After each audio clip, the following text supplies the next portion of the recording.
Rav Galinsky. Donc il a monté une yeshiva qui s'appelle la yeshiva de Khedera. Et ses enfants sont arrivés, sa petite fille est arrivée à l'âge d'aller au GAN. Donc il a cherché un GAN sur Khedera qui n'était pas à l'époque un endroit très religieux. Il a trouvé. Maintenant lui, il se demandait quelles questions il fallait poser pour ce GAN. La rentrée, pas la rentrée, les familles, les enfants, le contenu de l'enseignement.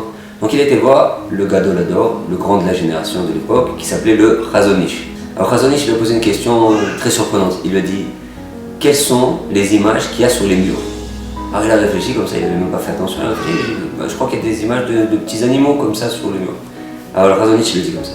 Il a dit si la Ganénette, d'accord, elle accepte d'enlever ces photos-là, de mettre des photos de Rabbanim, tu peux rentrer ta fille là-bas sans problème. Et à sa surprise, la Ganénette a refusé. Il n'a pas mis sa fille là-bas. Il a été obligé de revenir sur Bnei Brak avec toute sa famille.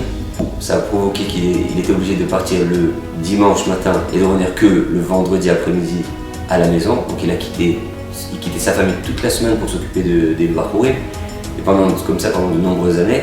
Donc un détail qui a l'air somme toute assez secondaire, ça a transformé toute sa vie. Sa femme a pris sur elle d'élever tous les enfants et bon, ça s'est très bien passé. Il a une famille de 13 enfants avec lui.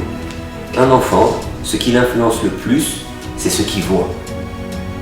Donc le Chazon Ish, quand il lui a dit si l'enfant il voit des photos de Rabbanim toute sa jeunesse, toute son éducation, c'est vers ça qu'il va tendre.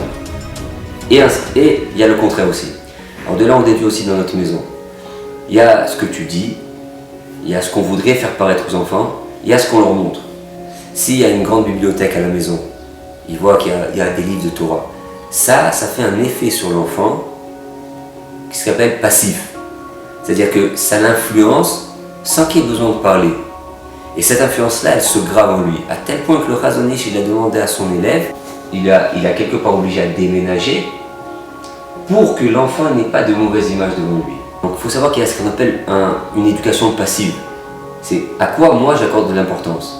Les choses auxquelles j'accorde de l'importance, elles doivent être voyantes dans la maison. Elles doivent être mises en valeur. Et ça va influencer l'enfant sans que j'ai besoin de dire, sans que j'ai besoin de commencer une discussion avec lui.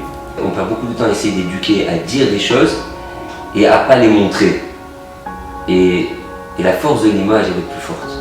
Donc voilà, Bezrat Hashem, il y a ce que tu fais, il y a ce que tu dis et il y a ce que tu montres. Sache que l'enfant, ce qui l'attrape le plus, c'est ce que tu lui montres.